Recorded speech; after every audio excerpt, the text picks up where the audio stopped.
welcome everyone to episode 8 of Inside Performance, and this is actually now the season finale of this first series. Been a great response so far. So Justin, just quickly, just to, I suppose, summarise the season so far, what have you been most pleased about with its effects?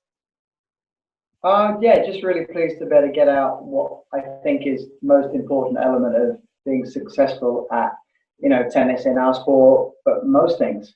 And you hear all the experts around the world, and I'm just a coach on the shop floor, learning as I go along. But it's all about here. It's all about your attitude. It's all about your approach. It's all about how you view errors, mistakes, learning opportunities, learning, picking up from mistakes that you think you've made. But I'll tell you, the biggest mistake is not learning from what you perceive to be a mistake. That's the biggest. As long as no one does that, as long as you miss and you try again, as long as you fall and you pick yourself up again, everything's fine. Life goes on, and you don't make the same errors again and again. You'll be fine. Well, good. Well, people seem to have had a great reaction to the lessons you've been putting out there. So for this week's Q&A, really, what we wanted to do was get some questions from the parents of our county training players. Obviously, we did the players themselves a couple of weeks ago, which had a good response. So a different angle going with the parents to see what sort of questions they want Justin to cover. So we'll jump straight in to the first question, which was submitted by Peter Edwards, who asks us, or who says rather, I went to a session at the NTC, National Tennis Centre, aimed at tennis parents. They made the point that there were two motivational systems, ego versus process. Many children naturally gravitate towards the sports, the ego side. I want to win, I want to be the best, etc. The trainer was saying, however, that actually the process mindset is more associated with healthy, happy and consistent development. What are your thoughts on that? Okay, well, this is, it's just slightly different language, but what we've been talking about the whole time in this season is, getting control of what's going on between your ears, controlling the controllables. And so what we're talking about here is that whether you're driven when you're a little kid and you see a shiny trophy, you want a shiny trophy. When you see that your parents, oh, you did so well, and when you're a kid, you want to please your parents. And when your dad says, look, there's a famous Steffi Graf story actually, that she was initially motivated by fairy cakes. She loved fairy cakes because her father Peter said, if you win a match, if you play well, you get fairy cakes. So she's very motivated. But that doesn't last forever, because suddenly you go off fairy cakes. Suddenly you get to an age where you don't really care what your parents think. So where do you get your motivation from if that's what's driven you? And suddenly you won 20, 30 shiny trophies. How many shiny trophies do you need to win? So it has to be more than that. So what we're talking about with process is, what is it on the inside that's going to drive you? What is it on the inside that's going to help you to get better? And this healthy mindset, this growth mindset, opportunity that you get with learning through tennis is that it's all transferable, and I've mentioned it throughout the season. Everything that you're learning through process focusing is transferable into school life, into home life, into work life. So by finding out what really makes you tick, what gets you excited, what you're passionate about, that will help you drive every day. And trophies also come at the end of it. But the process, and a lot of people talk about the journey, is what you're really investing in. That's what you're really going to spend your life investing in. What are you going to do? Get another room, get another bigger house to fill your trophies with, and you're going to eat so many cupcakes that you're going to end up humongous. You get to 16, 17, and who cares what your parents think? So if you want something sustainable, it is about that process and that focus of saying, yesterday I was a 6, tomorrow I want to be a 7. Yesterday I ran my 5K 26 minutes. I want to make it 25 and a half minutes. So then you still enjoy it, but they're all things that are also within your control, and it's achieving things that are in your control and that make you feel good, that keep you doing it, that keep you chasing that feel good factor. So that's the answer really. So I'm glad that you go to an expert, go to Professor Chris Harwood, I think it would have been, at the LTA parents meeting, and you hear the same information that you hear around the world and you hear in this season. So great question, Peter. Thank you. Fantastic, great answer. Okay, right, well, we'll jump on to the second question put forward from Simon Mason, who actually is referring to the Player C episode. So Simon says, I like the Player C summary in episode 1, but I'm concerned that my daughter is only 8 and not mentally ready for actual scoring competition, even though she's naturally very competitive. I saw that Bayern Munich Football Club have stopped age groups under 10 from competing so that they just go out and enjoy themselves without the pressure of competition, which I think is great. My daughter adores sport, but I worry that in tennis, unlike some other sports, that intense competition is added too early and can put some kids off. What are Justin's thoughts on that? Great question, and hopefully we can see the link between the answer that I gave previous question and the answer that we're going to have to give for this one as well, because at 8 years old, 7 or 8 years old, we have to nurture, really nurture. And you know, as a parent, I'm a parent of 4 children. If we see our kids' eyes light up at enjoying something, it may not initially be because they want to be the best, or they want to compete, or they want to, you know, grow and be number 1 in the world. It might not be. It might just be pure love and passion for what they're doing. And that is still the most important thing. And if we can put it in a bottle and keep hold of it and sprinkle it on the odd occasion where we really need it, you know, this is still the most important thing. So Player C was the one that was very competitive. But remember, I just said about being competitive with yourself. So this is a healthy aspect of it. And I would say to Mr. Mason, this is exactly what you want to nurture. And you've got an 8-year-old, maybe too late when they're 15, 16, and they're already on the wrong path and they're being stressed out by competition. You don't need to have that. So you manage competition very, very carefully. You don't compete too much, especially if you're getting stressed out. The first signs of stress are meaning that they're starting to get involved with the external factors of the competition. The competition, you know, inevitably brings the pressure of winning and losing, the stress of seeing your parents' face. Are they happy with you? Are they not happy with you? I didn't win the trophy. I won a trophy last time. So we get back again to this idea that at eight, we're doing it because we love it. How much do you love it out of 10? I love it 10 out of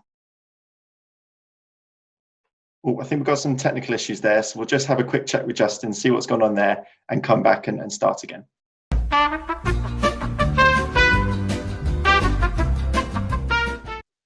Okay, welcome back. Thank you for sticking with us during the technical difficulties. Just touching back to the question that we originally asked Justin, which was from Simon Mason, which was, I like the Player C summary in episode 1, but I'm concerned that my daughter is only 8 and not mentally ready for that actual scoring competition, even though she's naturally very competitive. And Justin was just covering the point about the importance or lack of importance of competition at that young age. So Justin, do you want to just carry on your points that you were making before technology got in the way? Just making sure that that it's great that you've got a young player, perfect, her eyes light up, she wants to get better. It's just making sure that we differentiate between external competition and internal competition. You know, it's making sure that that shiny trophy doesn't get in the way of her getting better, her enjoying it. I mean, a lovely question that you can ask. That's why it's so important that parents ask at the end of each session, how much did you enjoy? Did you enjoy that session? You know, there's no point parents, coaches saying, just go out and enjoy yourself. And the first thing that we ask when they come back is, did you win? How did you get on? Did you win? You know, did you beat so-and-so? What was the score? And then we don't mean to, we inadvertently make everything about external. And over time, you get a player gets about 16, 17, which is where we're trying to get all our players to the bottom of that mountain. They can start again to try and be professionals. And they're just done. They say, look, I can't cope with all the judgment. I can't cope with all these things are out of my control. So make sure that anything you get competitive with is in your control, especially at 8, especially at 9 and 10. And as the player starts to get it, hopefully you get the player themselves saying, do you know what? I want to try and win that race today. And you can sort of play along and go, really? I thought you just wanted to get a personal best. Oh, I want to get both. Personal best is more important. And then, you know, if you win the race, you win the race, but try and get yourself better. That's again in your control, and that's what you'll feel happy about moving forward. So do you think at that young age, do you think de-emphasizing competition or the benefit of winning matches at such a young age, do you think that's important to really play that down as much as possible? I think it is. I think it really is. Except when you get someone that is just naturally like so focused on winning, and they can sort of naturally handle it. I mean, you've got to be careful with those little animals, those little beasts. The one that say, look, they turn up with their headbands on, they change their grip, they're bouncing around, they're already taking on the sort of physical movements of a tennis player, and they sort of really identifying with competitive players. I mean, you've got to give them a bit more rein because they might have something that you don't know about. They can manage competition. They can manage it quite well. But you do have to be careful, because if they start losing, then it's become all about the trophy again. So you've got to give them a little bit of rein, but you can't let them off the rein completely and say run wild, let the competition go crazy with you, every weekend out competing. So, but there's a little, like an extender cord when you take your dog out, when you're near a road, you've got to bring it in a little bit. When you're near the big tournaments and you think the player's getting pressured, bring it in a bit, talk about the best. And then if you think they're ready to go, trying to peak. When you get a bit older, you're trying to peak maybe 4 or 5 times a year. To let the lead off and let them go, and hopefully you've taught them well and they've been in a good environment and they can handle themselves. So you think at that age, certainly a parent plays quite a big part, would you say, in the enjoyment that potentially the player could have? 100%, guys. Look, we can ruin it as parents. We can ruin it. We can make it all about us. We can make it all about living our lives through our players. And finding out what the world record is for the fastest 10K for an 11-year-old, and then working with your kid, and you think that's what they want. They don't want that. They want to have fun. They probably want to have a bit of fun with you as well. So if you can get out, help them to enjoy it, and as I say, if you can get, your goal is to get them to 16, 17, and if they're still eyes lighting up and they're still buzzing and they can't wait to get out of bed in the morning to get ready for training, you've done a great job as a parent. And if they've got a few GCSEs and are smart kids and can say please and thank you, you've done an even better job. And they can empty the dishwasher as well. Always helps. Brilliant. All right, well, fantastic. Well, thank you for that question from Simon. Moving on to a question submitted from Sarah Wootton, who asks, how do you know if a child has potential to go all the way, assuming that to the top of the game?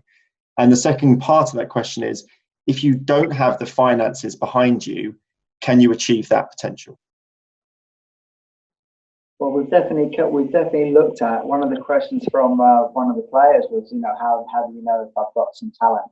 How do you know I've got ability? Your biggest talent you can have is, do you love it? If you love it and you want to play 4 or 5 times a week because you love it, then you're going to get good. If you're in a healthy environment and parents are doing the right things, which we looked at, coaches are doing the right things, which we looked at, and you're staying physically fit, you're eating the right food, you get into bed at the right time, and you can't wait to play it, and you end up playing. If you look back and say, wow, you played 4 or 5 times this week, and they go, really? I wish it had been 6. I wish it had been 7. But 4 or 5 is enough. 4 or 5 is enough to get very good. That's almost like your first talent. Do you love it? And then because you're playing quite a lot and you're doing other sports, you get physically fitter. And as I say, you eat the right food, so you stay healthy, and you're around the right people, so you get the right information. So talent is very, very over talked about. It's not that important.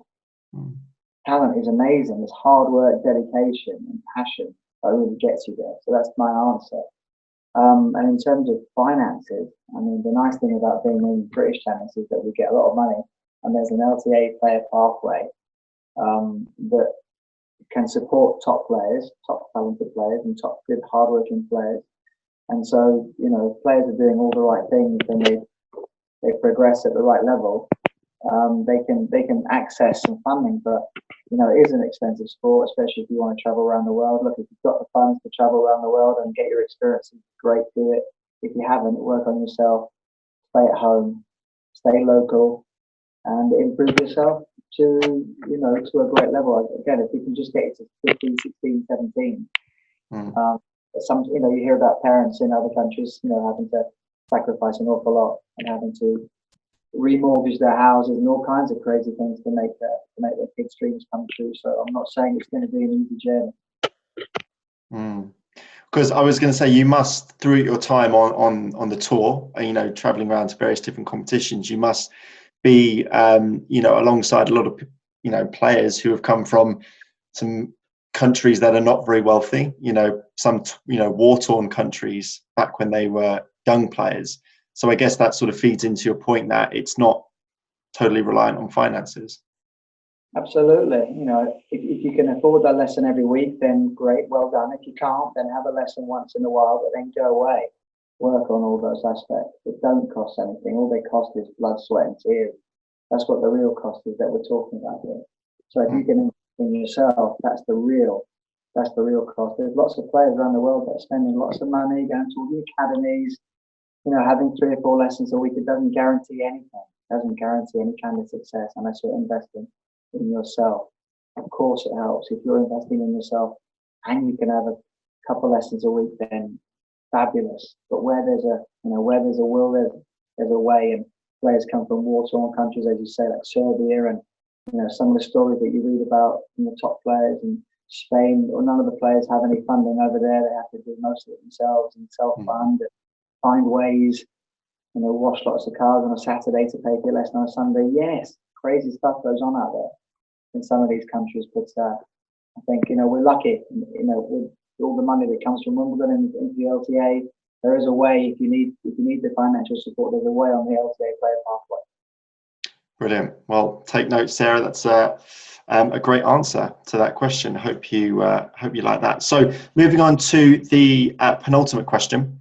And it's from Opie Adewale, who asks, or who says rather, like Justin, I'm a martial artist with a black belt in karate.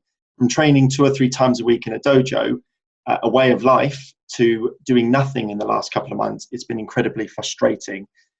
What is Justin's tips on how to adjust to that change?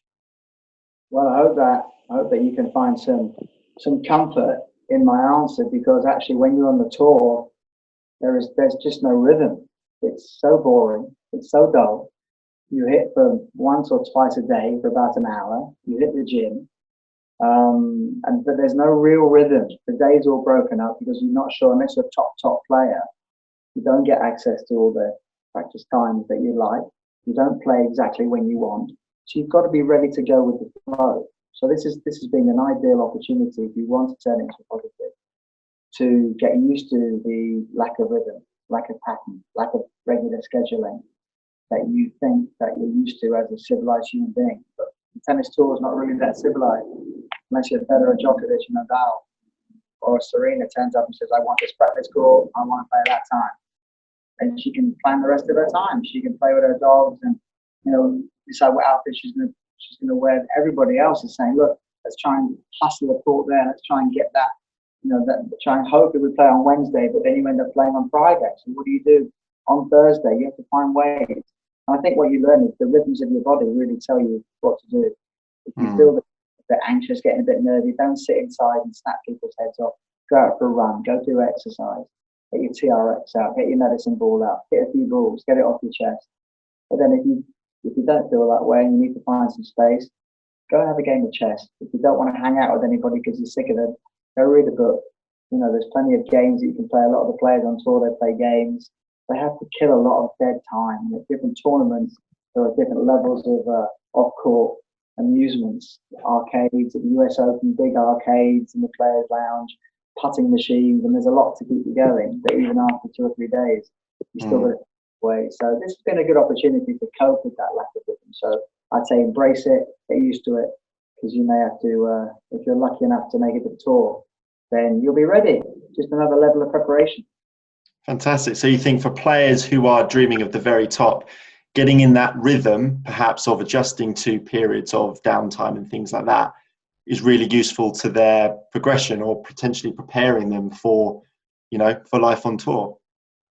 Definitely. Because what happens often is you get this moment where a player doesn't perform, but they've had all this time to prepare. So you're thinking, well, it can't be the lack of time that you had. It must be what you did in that preparation time leading up to competition.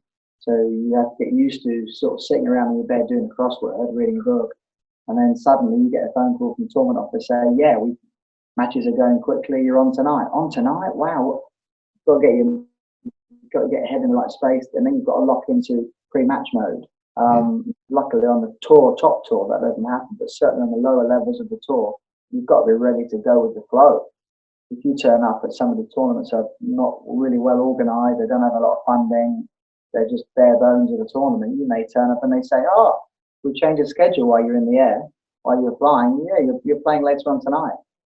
They get ready to go with it. Or they say, sorry, your opponent's dropped out, you're just about to play, change the whole rhythm, but my routine, what about my schedule? All goes out the window. You've got to find another way to operate. So it's been good practice. Brilliant. There you go. OP, there's your answer to that question. And anyone else out there who's twiddling their thumbs at the minute, turn a negative into a positive. So our final question is from Jonathan Harris. It's a short and sharp question. And he's essentially wondering when tennis competitions may resume. Do you have any insight, Justin, to that? Is what Jonathan wants to know. I think competition is a whole new sort of kettle of fish in terms of COVID. So we've got to work out what a competition might look like. I mean, I know there's some talk about the county championships.